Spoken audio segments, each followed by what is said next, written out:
here for your in-class activity and to refresh your memory here.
All right, so please identify the marked structures on this diagram.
This is going to be a cut section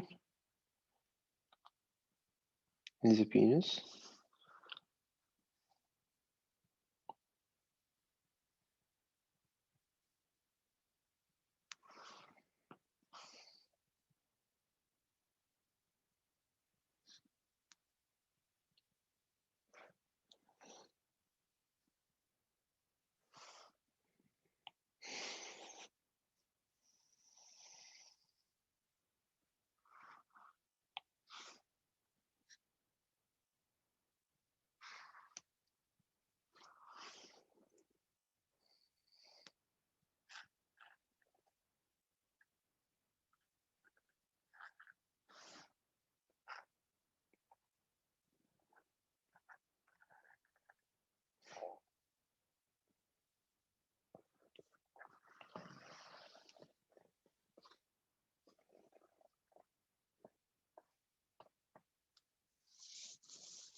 All right, so what have you got for number 1? What do you think? What do we call this? The gonad, the primary sex organ in the male reproductive system.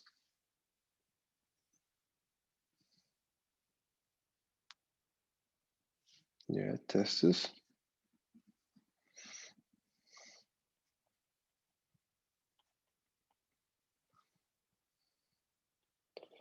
And do you remember what did we call the white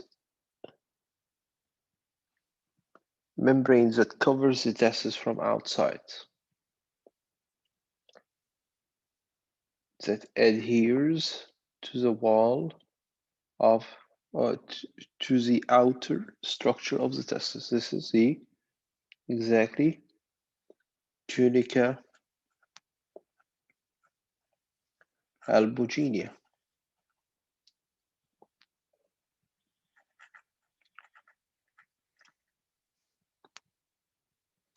And do you remember what do we call this next covering that is formed of 2 layers? Here, marked in orange.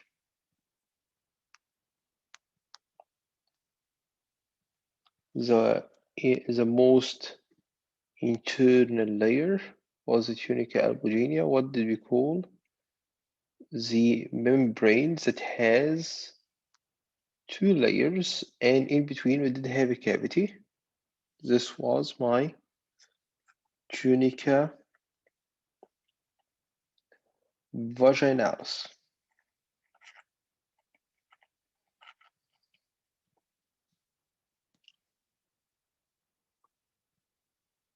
So cavity won't be something specific to this membrane here. Either you say tunica vaginalis cavity or tunica vaginalis. All right, so what do we call the skin pouch where the testis is going to be located pending down from the pelvic cavity? Yeah, exactly. This is the scrotum.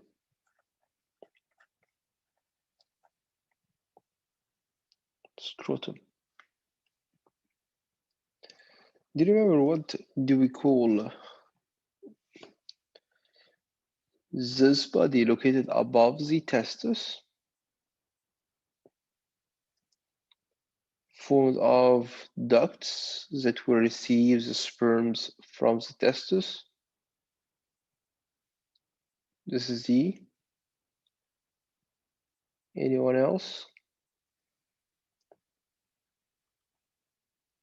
This is the epididymis.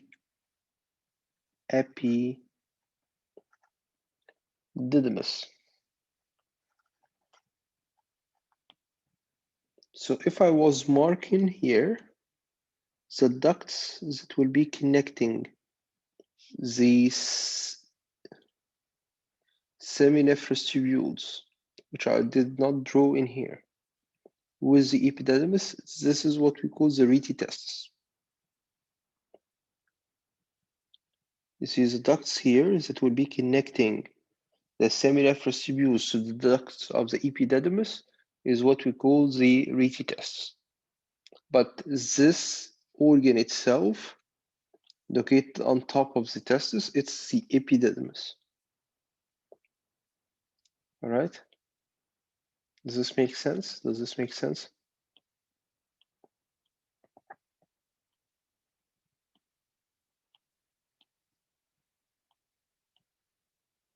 All right. So, as a continuation of the tail of the epididymis, we've got a duct that will carry the sperms up towards the pelvis. What did we call this duct? Exactly, this is my vas difference, or the ductus difference.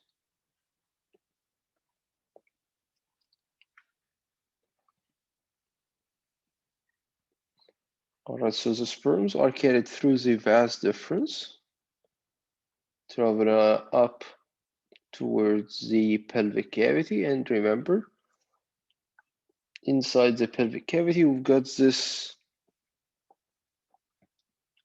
masculine sac where the urine is going to be stored.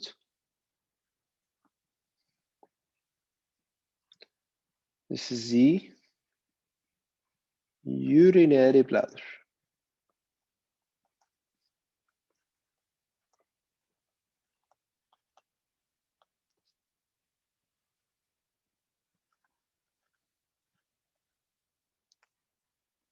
Or urinary bladder.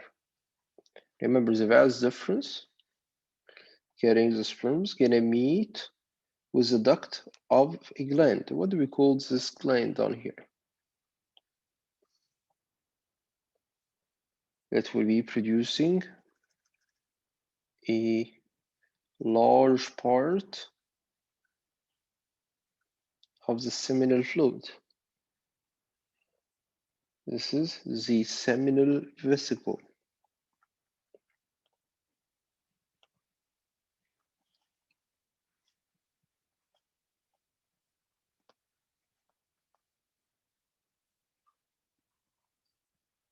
Seminal vesicle. So when the duct of the seminal vesicle fuses with, they form together a duct. This duct on here that will carry the sperms with the seminal vesicle secretion. What do we call this duct on here?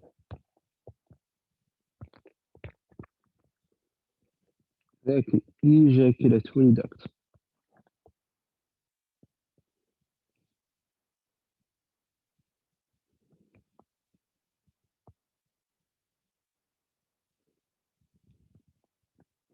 Ejaculatory duct. And remember, it opens up at this part of the urethra to conduct the sperms and the semen and the seminal secretion coming from the seminal vesicle. Remember, this part of the urethra is traveling to the inside of another gland. You remember what do we call this gland that surrounds the neck of the urinary bladder and the proximal part of the urethra? This is exactly the prostate gland.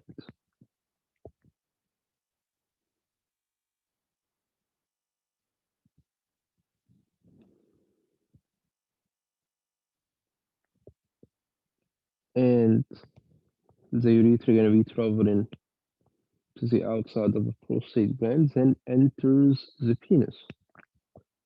Remember, at the entrance of the urethra into the penis, another gland gonna be joining the urethra and releases its secretions before ejaculation to neutralize the urine acidity in the urethra. We call this gland, it's the bulbourethral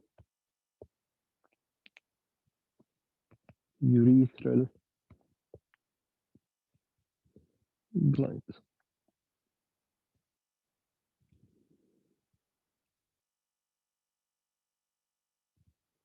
The bulbourethral gland.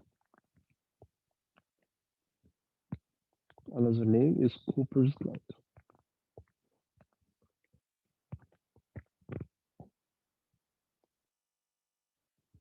Looking here, number 12, is this proximal part of the penis. What do we call this proximal part of the penis on here?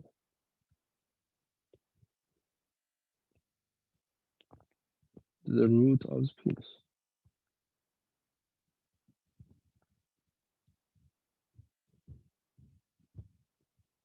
That was formed by a bulb and the crus. And then, what do we call this main part of the penis on here? Number 13, this is the shaft or the body.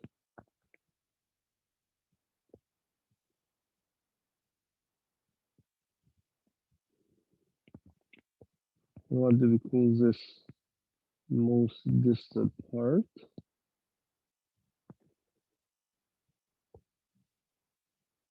Glans penis.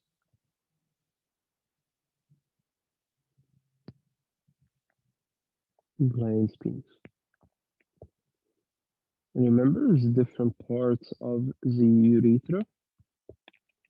We've got the part of the urethra traveling inside the prostate gland, the most proximal portion of the urethra. This is the prostatic urethra. Exactly, thank you.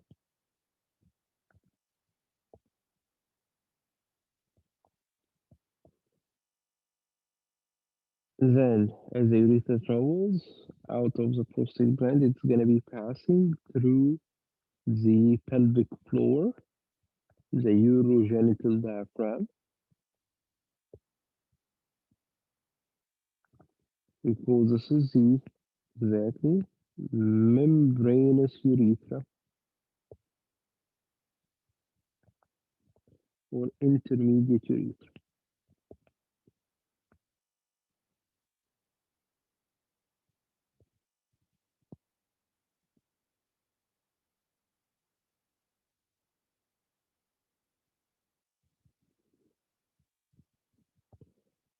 And then we've got the part of the urethra that travels in the penis.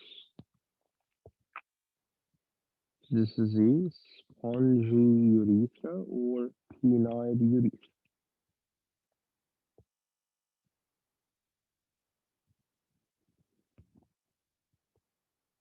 What do we call the outer opening of the urethra through which the semen and the urine are going to be traveling? This is the external urethral orifice.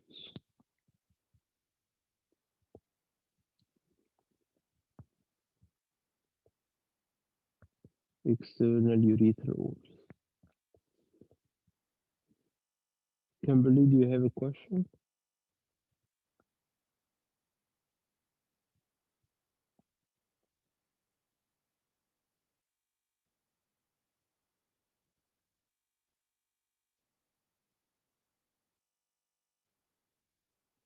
Alright.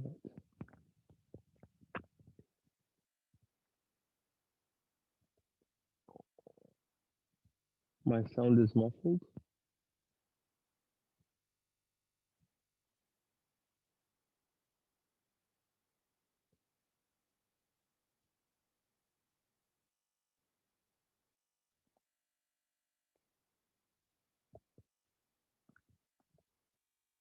So, are all of you experiencing the same problem? Do you have a problem with the sound?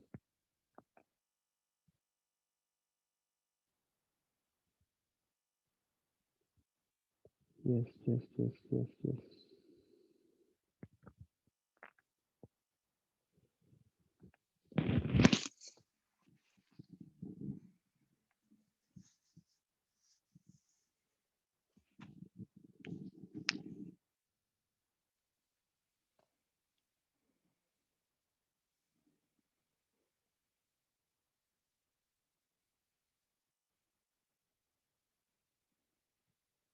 How about now? Can you hear? Is it any better? All right. So it seems that the noise cancellation in the AirPods is disturbing the microphone. So I canceled it. Right. So if it's working better now, we should be good. All right. Great. Great. So again, what we've discussed so far, we've seen the testis, seen the tunica albuginea, tunica vaginalis, scrotum. Those are the three coverings of the testis here. We've seen the epididymis, which is the organ located on top of the testis that will carry the sperms up towards. So this is the epididymis. It carries the sperms towards the vas deferens, which will transport the sperms up towards the pelvis. Remember, vas deferens gonna meet with the duct of my seminal vesicle. The fusion between the seminal vesicle duct and the vas deferens is what's going to be forming the ejaculatory duct. Right and left ejaculatory duct is going to be conducting the sperms as well as the seminal vesicle secretion to the proximal portion of the urethra located inside the prostate gland. This is the prostatic urethra. The urethra going to be traveling, passing through the urogenital diaphragm, the pelvic floor. We call this the intermediate or the membranous urethra. Then enters the penis. At its entrance to the penis, a gland joins it. This is the bulbourethral gland. The part of the urethra traveling in the penis is going to be the spongy urethra. Penis has three main parts: root, shaft, and glands. The outside opening of the urethra is the external urethral orifice. When we have a cut section here of the penis, this is how it's going to look like from inside. Do you remember we did have three erectile tubes?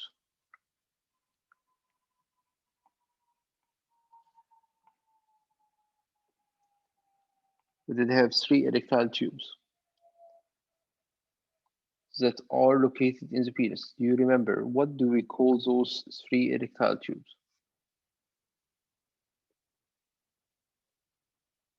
Number 19 and number 20. So the two located on the dorsal aspect, those are my corpora cavernosa.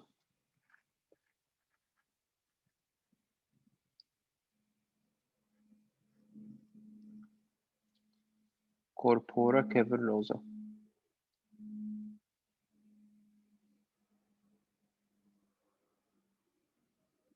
And the one located here on the ventral surface of the penis. This is going to be the corpus spongiosum, exactly.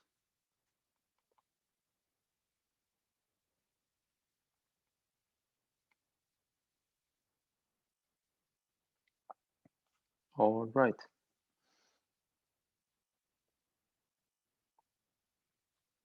So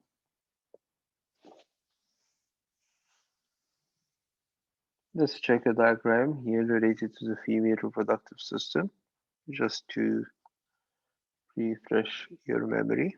So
all right, so let's start first with the different portions of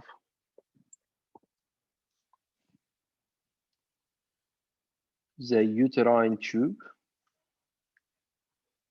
So it's going to be 21, 22, 23, and 24. So what do we call those finger-like projections here of the uterine tube?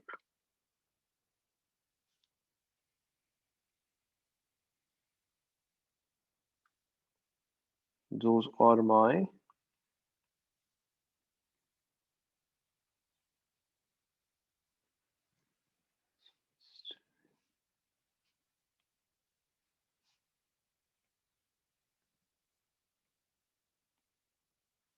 fimbriae. Exactly. And what do we call this distal part of the fallopian tube? It's the entrance of the fallopian tube here. Yes, exactly. This is my infundibulum. Infundibulum. And do you remember what do we call this bulging part where the fertilization, normal fertilization of the egg is going to be taking place? This is the ampulla. Ampulla. And do you remember what do we call the connection here between the uterine tube and the endometrial cavity. Exactly, this is going to be the isthmus.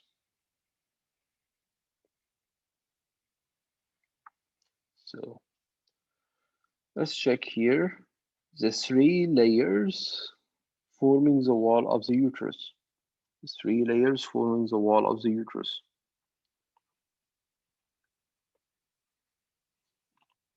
See here from inside first.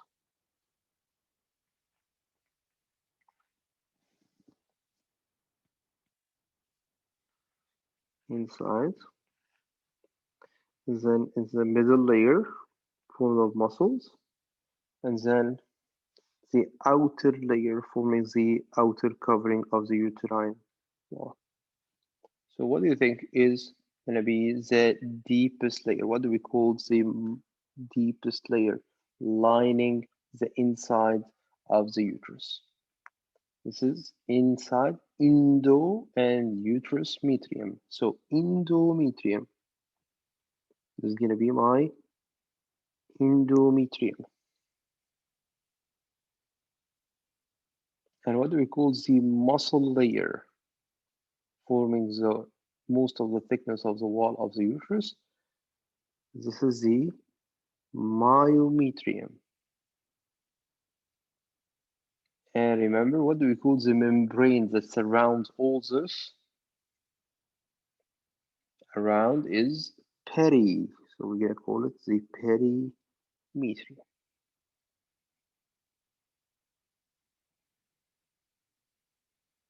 And so let's have a look at,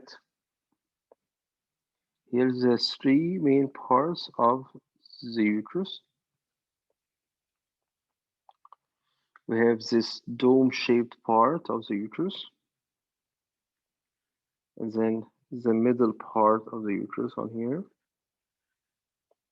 and then the part of the uterus that travels down in the vaginal cavity.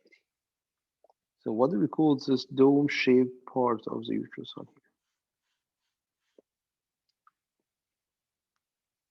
This is a fundus, exactly. Fundus. Now, what do we call this middle part of the uterus? Middle part of the uterus forming most of the uterus. Here, all this. This is the body. If I was marking here inside, it's gonna be the lumen. But here I'm marking something on the outside. All right, this middle portion of of the uterus is going to be the body of the uterus, body of the uterus. I'm not sure what was it. Yeah, here. This is the body of the uterus. And what do we call this part of the uterus that travels to the inside of the vaginal canal?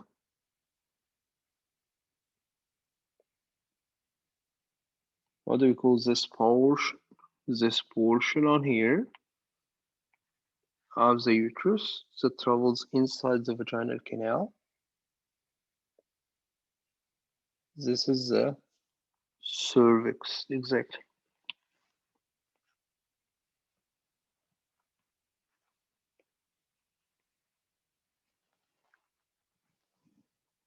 This is a cervix.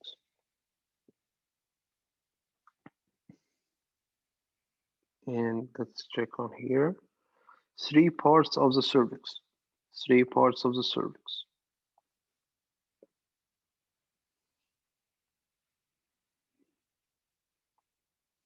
So remember, the cervix is connected to the endometrial cavity. Cervix is connected to the endometrial cavity.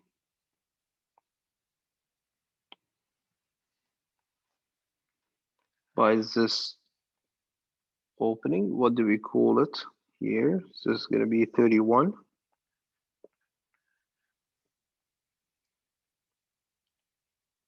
This is the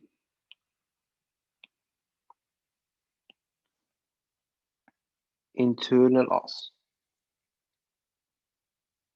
And I have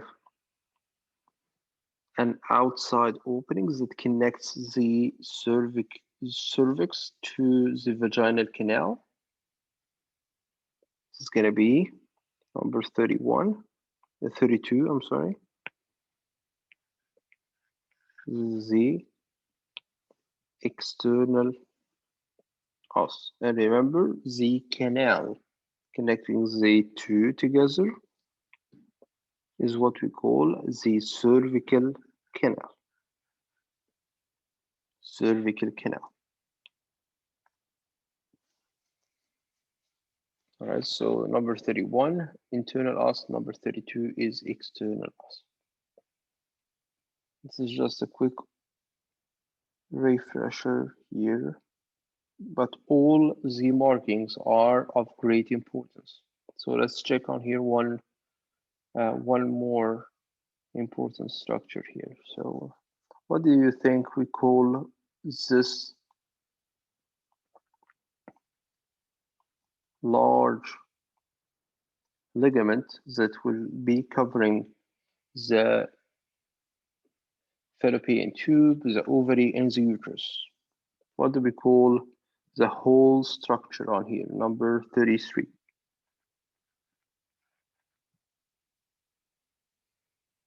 This is my broad ligament. And do you remember what do we call the different parts of it? We've got a part that will be surrounding the fallopian tube, part that surrounds the ovary, and part that surrounds the uterus. So what do we call those three parts on here? Number 34. What do you think?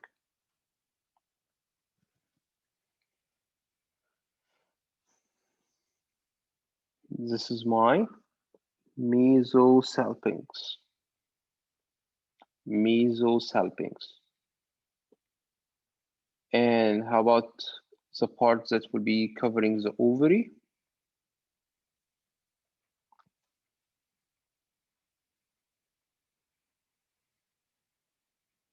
Yeah, mesovarium. Mesovarium. And how about the part that surrounds the uterus? Remember, something related to the uterus is metrium, metrio. So this is going to be the mesometrium.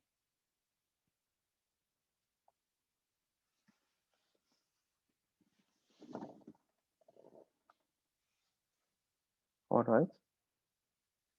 Questions?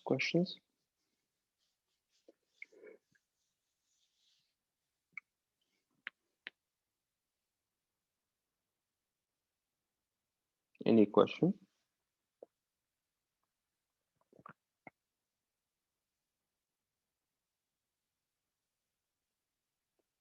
Anybody still needs more time for this diagram?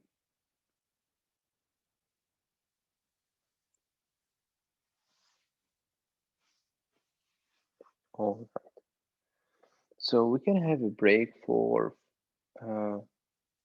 10. We come back, discuss or review together the main points that you need to be covering in the essay question covering the menstrual cycle, ovarian cycle, and the hormonal regulation of those cycles, which is going to be the essay question for this upcoming lab exam. All right, so we can have a break for 10. We come back, discuss those main points that you should be mentioning in your answer. All right. All right, we'll see you in 10 minutes. Thank you.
All right, welcome back.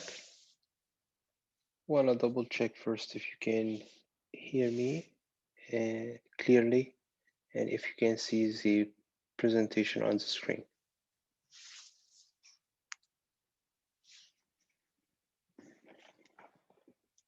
All right, great. So the essay question that we have in this upcoming lab exam is going to be addressing the oogenesis, follicular genesis, menstrual cycle, and the hormonal regulation. So if we're looking on here, those are the main topics that we are addressing in this question.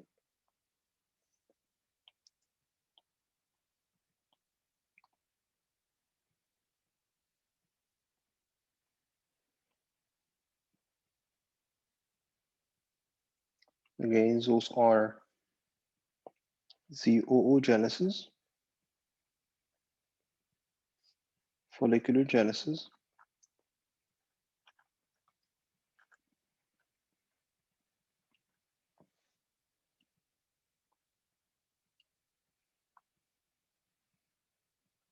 menstrual cycle,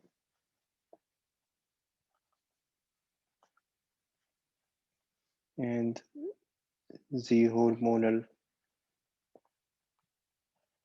control of all of the above. All right, so I do prefer to start, if I'm answering this question, I do prefer to start with the oogenesis. I will start by describing the stem cell.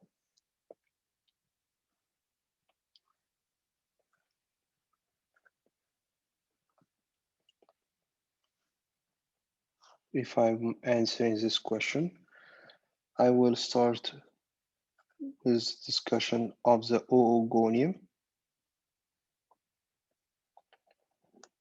And I would state that this is a stem cell for the formation of the egg. It's a diploid cell. It's gonna be performing a mitotic division to become a primary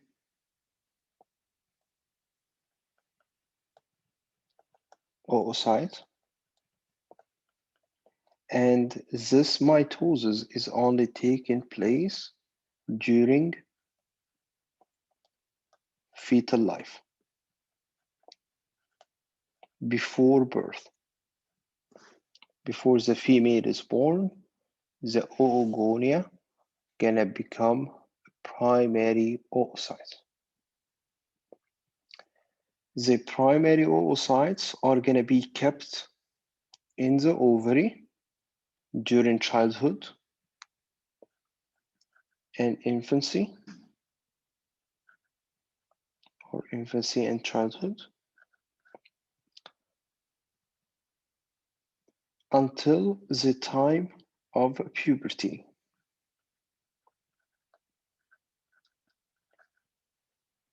By the time of puberty, you can write them down in points, or you can write down sentences. So if you want to write it down like I'm doing right now, it's totally fine. No, this is not part of your activity. This is not part of your in-class activity questions. This is just a review. So by the time of puberty, each month after puberty,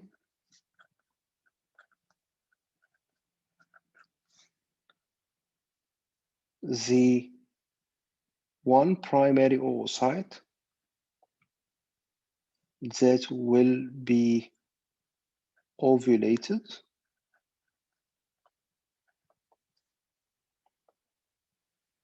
will complete the first phase of meiosis. Completes meiosis 1. for it to become a secondary oocyte.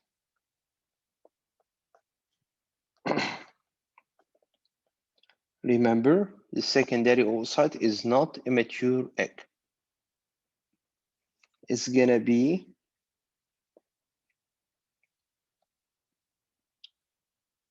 held during meiosis II until it gets penetrated by sperm. So by the time of the fertilization, primary stage of the fertilization of this egg, of this ovulated secondary oocyte, it's gonna be able to complete meiosis II.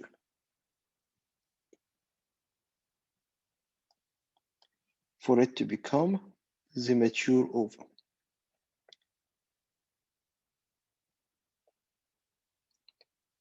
This is my mature gamete.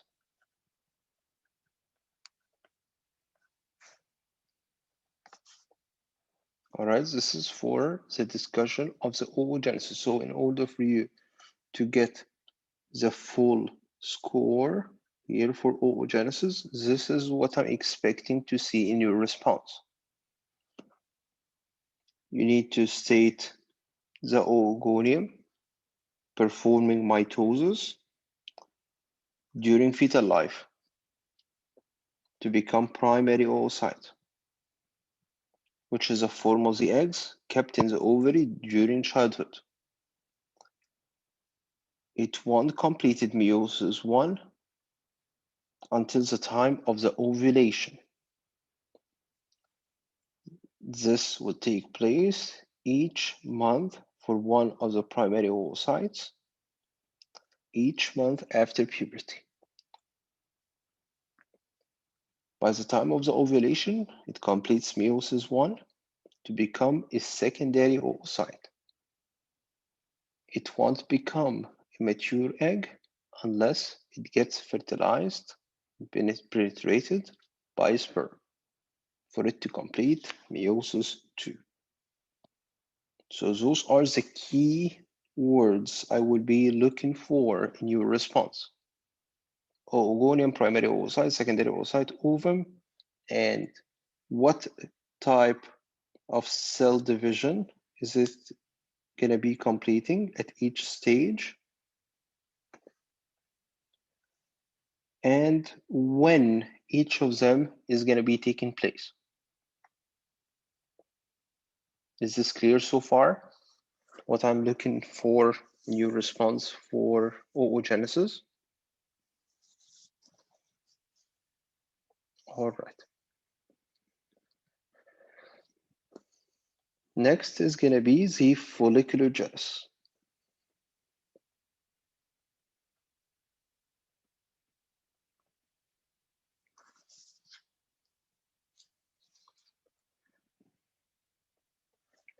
I've got a primordial follicle.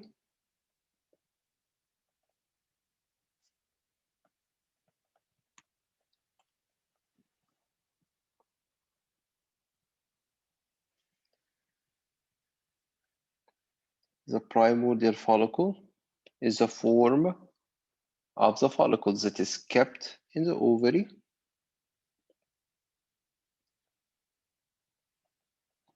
each month after puberty.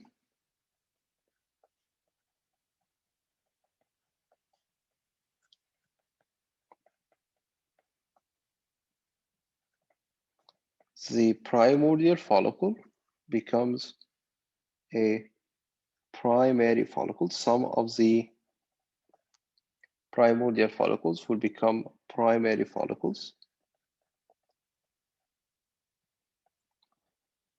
in which the surrounding cells of the primary oocyte will be cuboidal in shape. The primary follicle becomes a secondary follicle,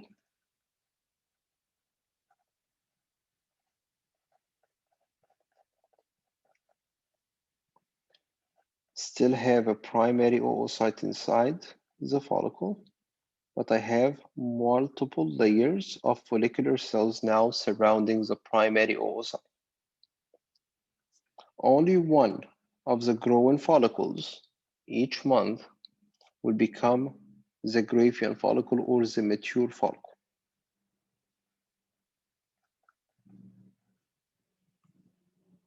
In the mature follicle, the follicular cells are going to be fusing together. I still have primary oocyte on the inside, and I will form a space filled with fluid.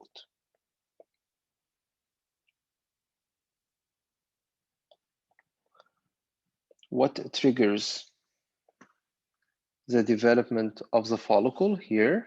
Primordial to primary to secondary to mature follicle is going to be the hormone released from the anterior pituitary gland called the FSH.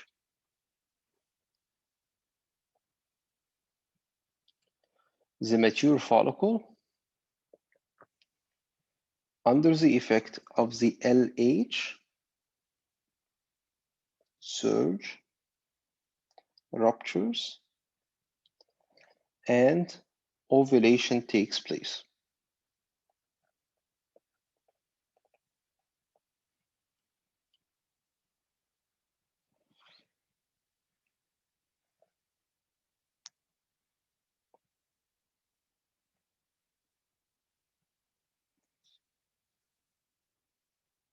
The remaining follicular cells will form together what we call the corpus luteum.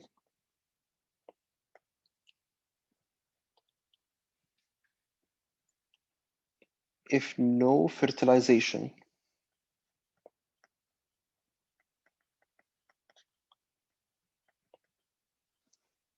of the egg has taken place, the corpus luteum gonna remain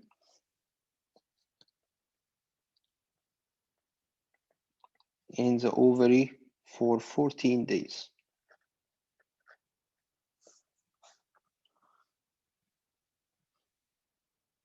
If there was fertilization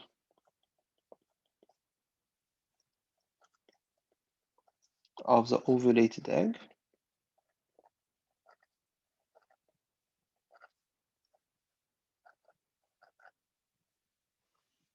it's gonna remain for 3 months until replaced by the placenta. So now the hormones released from the placenta substitute the hormone released by the corpus luteum. All right, so what am I looking at in your response? I'm looking for the description of the development here. Primordial into primary, into secondary, into mature follicle. I'm looking at what hormone is triggering the development of the follicle, FSH. What happens to the mature follicle after ovulation? It becomes the corpus luteum, and I'm looking for what hormone has triggered the ovulation and the corpus luteum formation was the LH. I'm looking for what's going to happen to the corpus luteum. Two possible scenarios: no fertilization, or there was a fertilization of the egg. If there was no fertilization, the corpus luteum will remain for 14 days and then degenerates.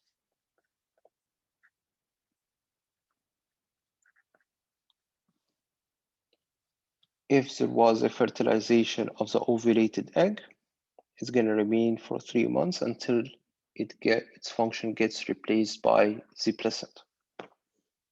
All right, so this is what I'm looking at in your response, or what I'm looking for in your response for the folliculogenesis part. Easy, easy.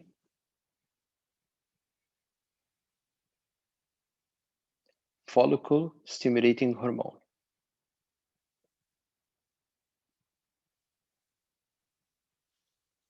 FSH stands for the follicle stimulating hormone. LH stands for the luteinizing hormone, which are hormones produced by the anterior pituitary gland.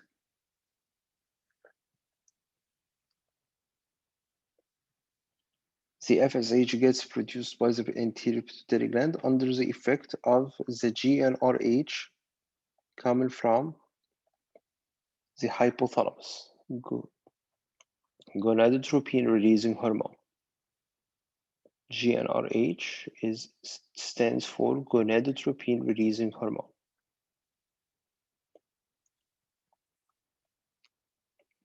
So this is the second part of the response, the folliculogenesis.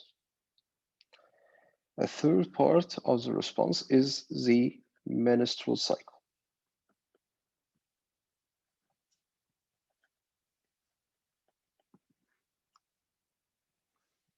So I need to mention what are the three phases of the menstrual cycle.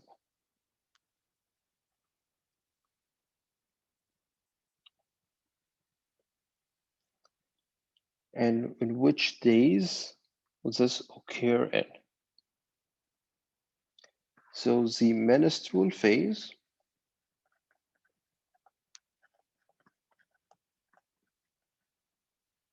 from day 1 to day 5.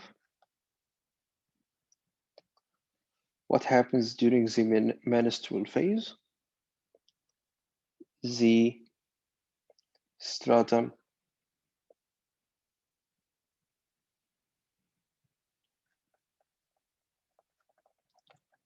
functionalis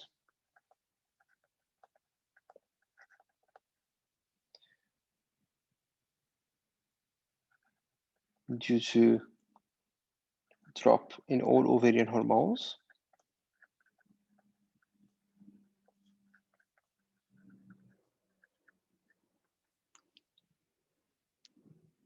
will shed.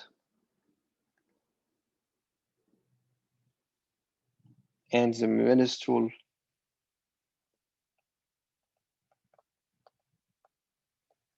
blood flow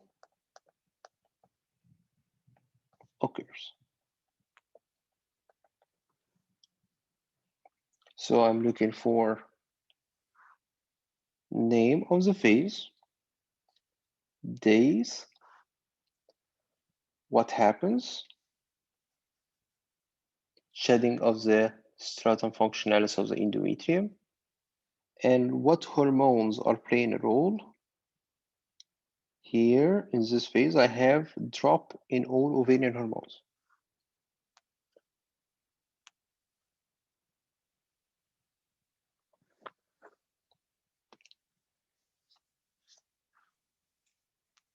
The second phase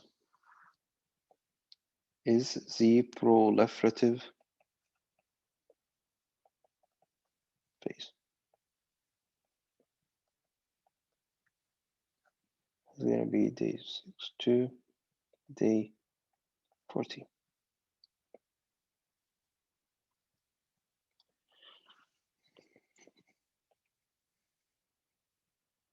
What am I doing here? I'm rebuilding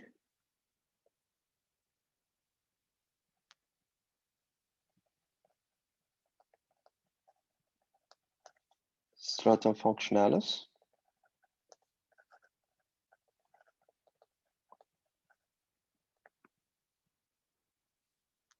adding glands, adding blood vessels.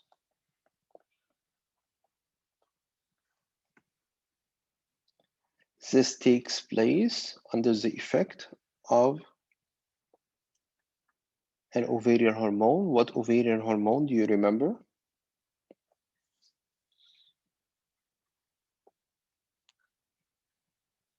That gets produced from the growing follicles?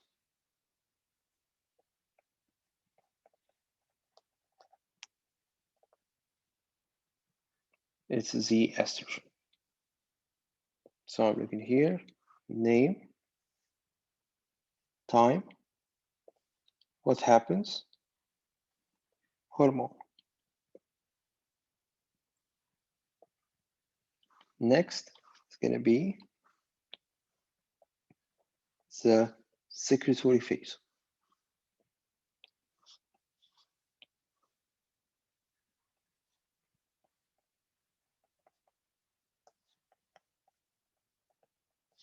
Day 15.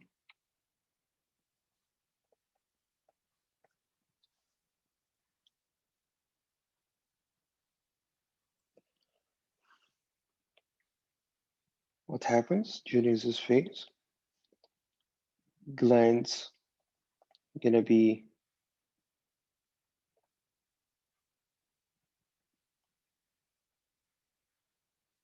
secreting the mucus, blood vessels are engorged with blood,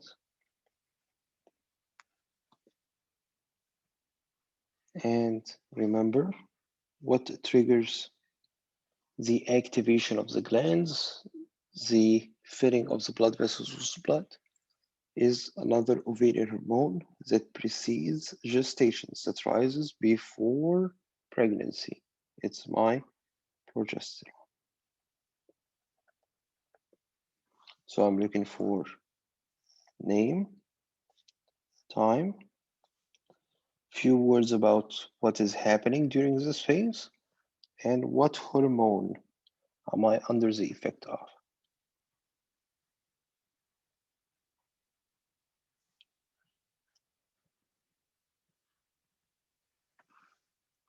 So hormonal regulation is the last part.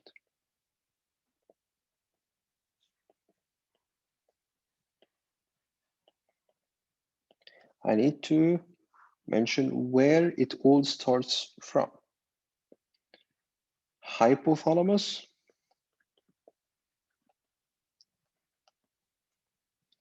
each month after puberty would be releasing GnRH, gonadotropin releasing hormone. In response to the increase in this GnRH, the anterior pituitary gland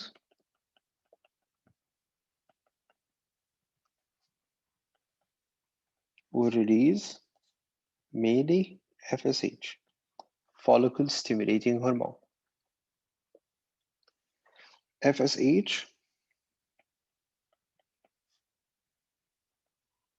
triggers the growth of primordial follicles,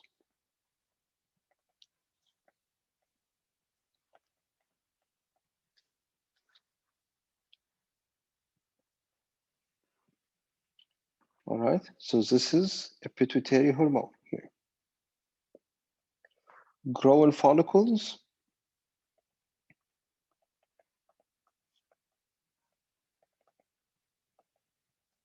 will be releasing an ovarian hormone. This is the estrogen.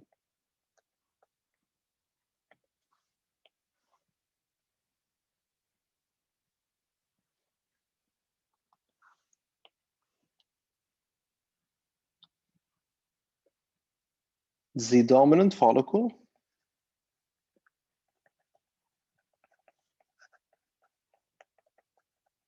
that will become the mature follicle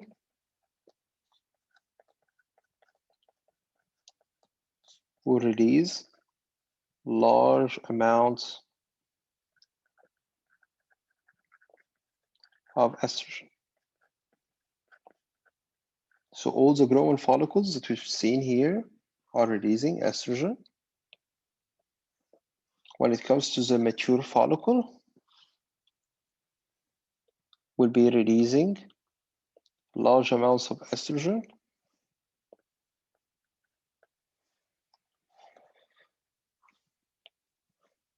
The estrogen here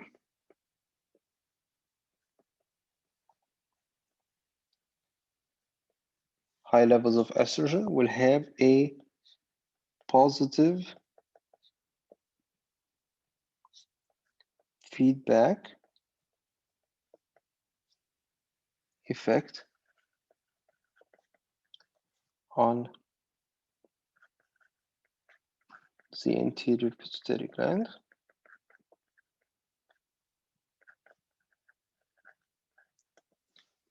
triggering the pituitary gland to release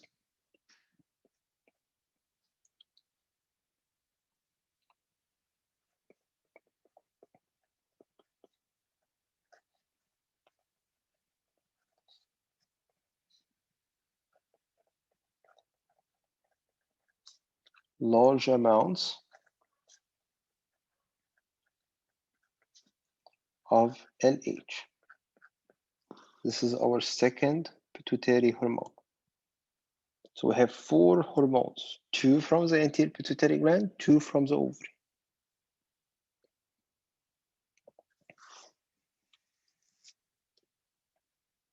LH surge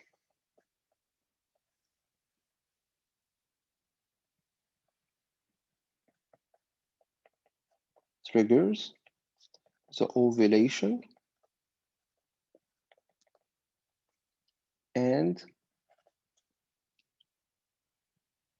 the corpus luteum formation.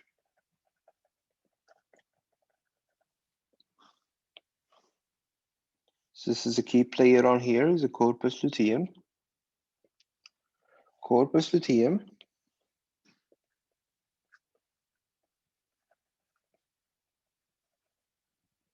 going to be releasing for 14 days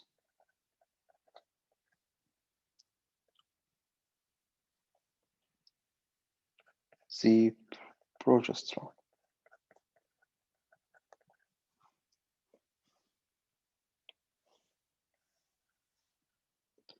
So what you should be mentioning on here, you need to be aware of the sequence of events.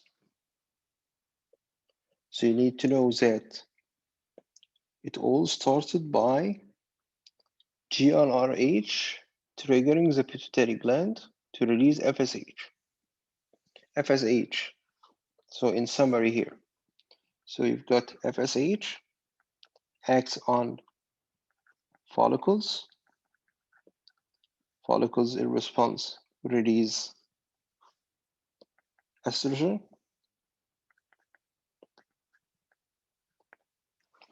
Estrogen, large amounts of estrogen from the mature follicle will trigger the pituitary gland to release LH.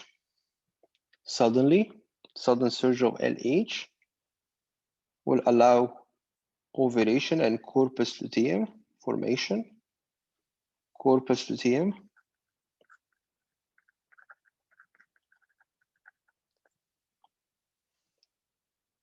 will be releasing the progesterone.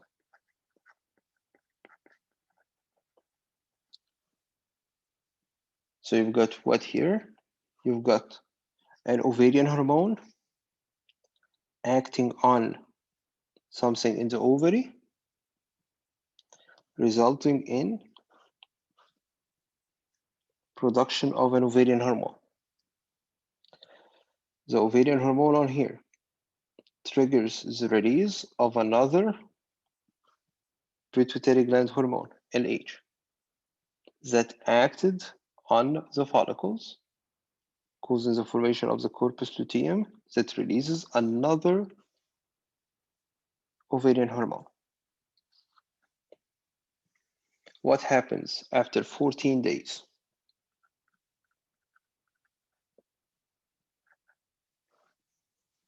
I don't have corpus luteum degenerates.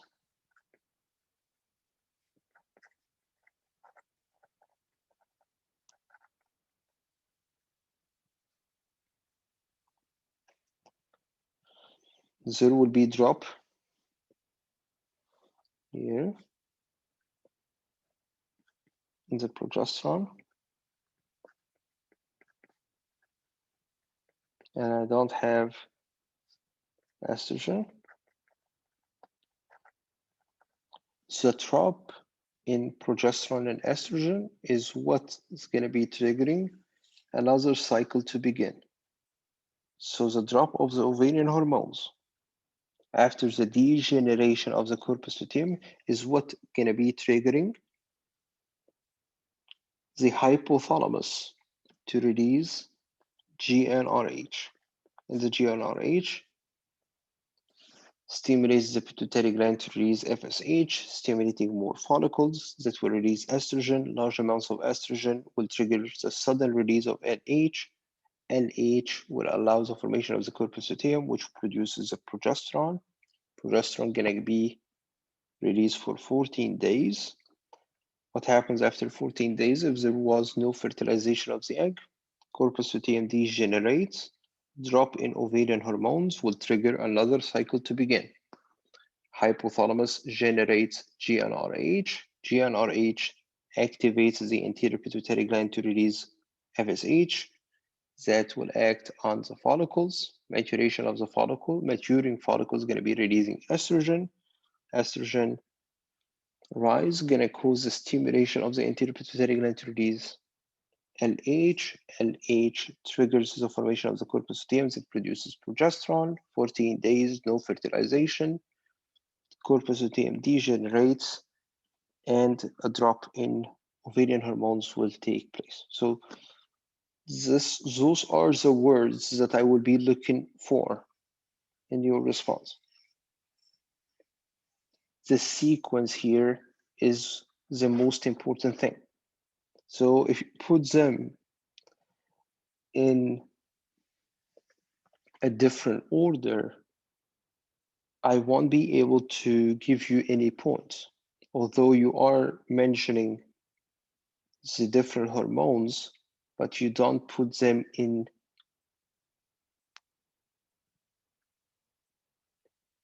a correct sequence.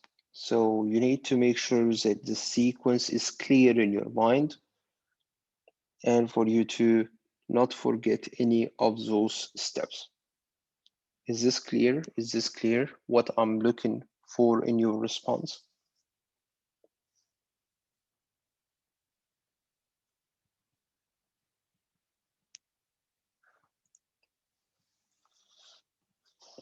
All right.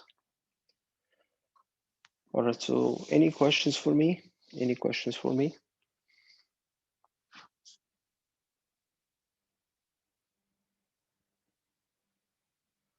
All this will be the answer, yes. It's a huge essay question. All this is going to be your answer. So you need to practice.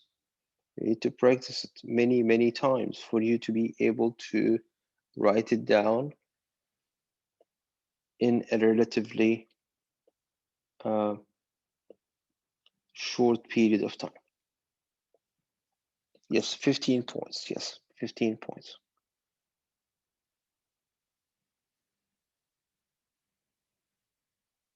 No, this is, I would put it as one essay question. One essay question. And your response. So this is the way I put the answer. So some others would like to put everything together in a sequence. So they integrate oogenesis with the follicular genesis with the menstrual cycle. So they integrate it together. But this is not what I recommend.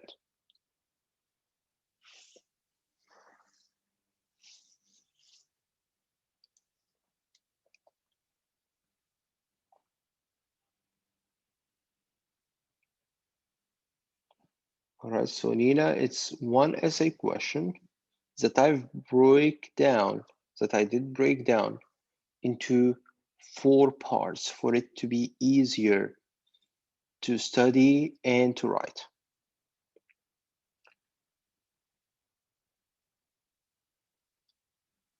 Emily, you can write it either as essay in the form of sentences, complete sentences, or you can put them in a list format.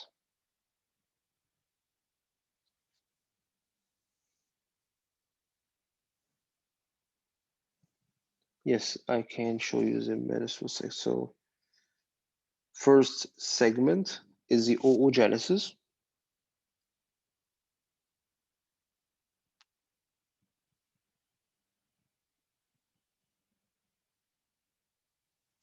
And then second segment of the question is going to be the follicular genesis.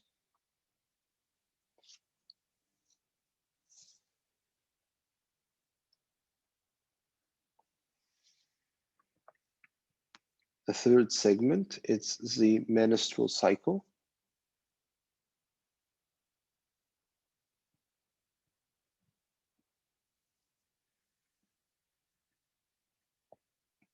And hormonal regulation on here.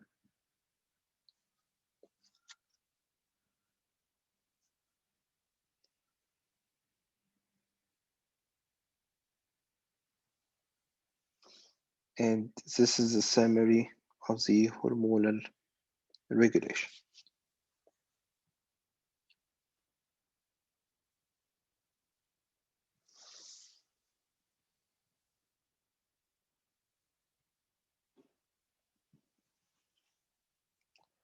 You have only one essay question that consists of all what we've discussed. All right, so it's not going to be one of them on the test. You're going to have one question that will be asking about all those 4 parts. So how comes those are not 4 questions? Because simply some people will put them together as one whole topic, right? So you might consider doing that, but I don't recommend it. All right, those are highly integrated together. We try to break them down for it to be easier for you. So if you've watched the video recordings, I did, when I explain them in details, I go through them all in the same time. All right, because they are really directly integrated with one another. Those are taking place all in the same time. All right, so as far as you hit all those 4 parts, you're good to go, yes.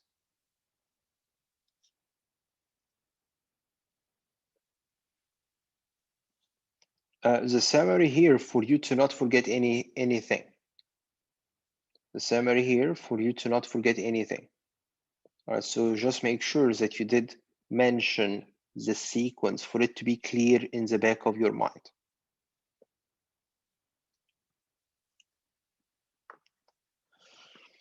All right. Any questions? Can you go back to the class activity? What question? I have a question. Mm-hmm. So we're going to have like a mixed question that has to mention to answer from all 4 parts, like for the hormones or the menstrual cycle. Am I correct? Can be like a mixed question, not only one question. Can you repeat the question, please? I couldn't understand. Sorry. Yeah. So the question that is going to be on the essay, it's going to be one question, but mixed parts of all 4 essay questions that we just talked about, right? No. Okay. Those are 4 parts that you need to mention everything in those 4 parts in Yes. response to the single question. So this question will tell you, describe oogenesis, follicular genesis, menstrual cycle, and the hormonal regulation. This is one question, but your response needs to include all those 4 segments of the question. Yes, yes. Okay, okay, thank you. All right. So it's not like I will ask you to mention the primary or the stem cell of the oogenesis, and then I will ask you the type of the follicle. No, you need to mention all those details in your response. Yes, okay, thank you. All right. You. Yeah. Any question? Any other question? All right. Thank you so much for making it to the meeting today. All right. So what question did you want to go to at Urus?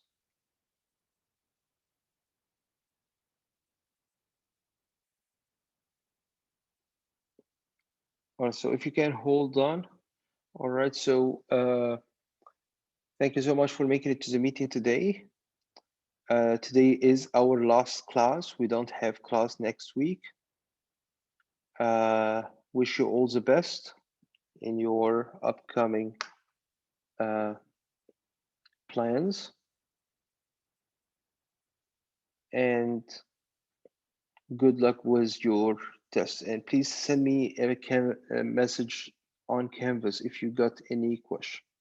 If you didn't hear a response quick enough, please consider sending me a message on my phone, text message on my phone. All right. Thank you. Have a good rest of your day. And for those of you who didn't put the first and last name in the chatting box, please do so before you sign out. For those who do have questions that I did not respond to, please stay connected. All right, we'll be back in 5 minutes for you.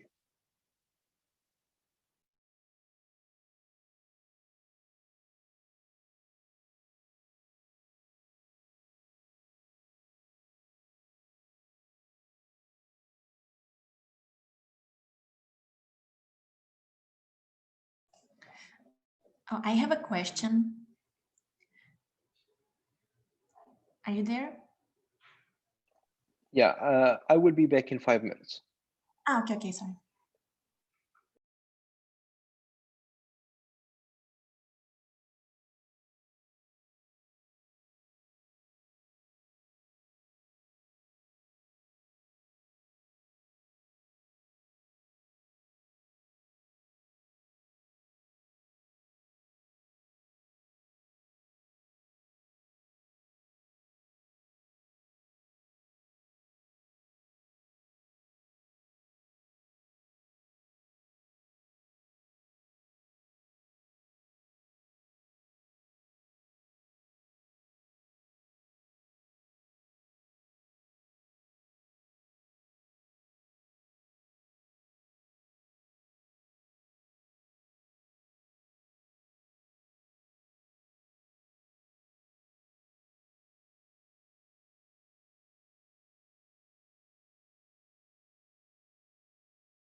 All right, so you can go ahead with your question. About the metabolism handout, is it just like a calculation of the volume, or what is look like? Yeah, you need to read it. It's a self-explanatory assignment. So you need to read through it. If it's asking you, for example, what is the tidal volume, your tidal volume according to the respiratory lab, this is the only thing that you won't know. Like everything else is going to be calorie count, for example, of the foods that you're eating, stuff like this. So there will be no good answer, as this is stuff that relies on personal information. So your body weight, your height, you calculate. So this is a self-explanatory assignment that you're going to be completing according to you. So I have no reference on whether you did correctly put the answer or not. All right, so it's going to be numbers that you're going to be doing according to uh, your weight, height, body mass index, stuff like this.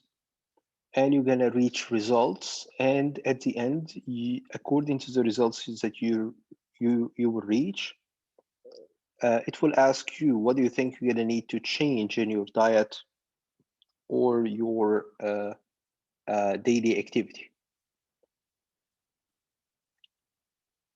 All right. So there will be no good answer, but it's something that I will be looking at whether it makes sense or not. So, for example, if you are underweight and your response to what you should be changing in your diet was to cut off carbs, for example, or cut off fat. So I would see that it doesn't make sense.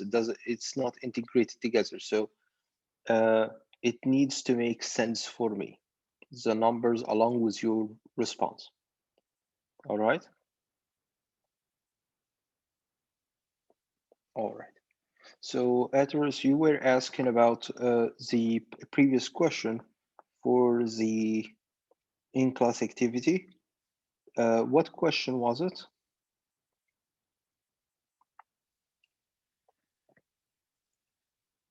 All right, so those were for the female reproductive system, the female reproductive system diagram.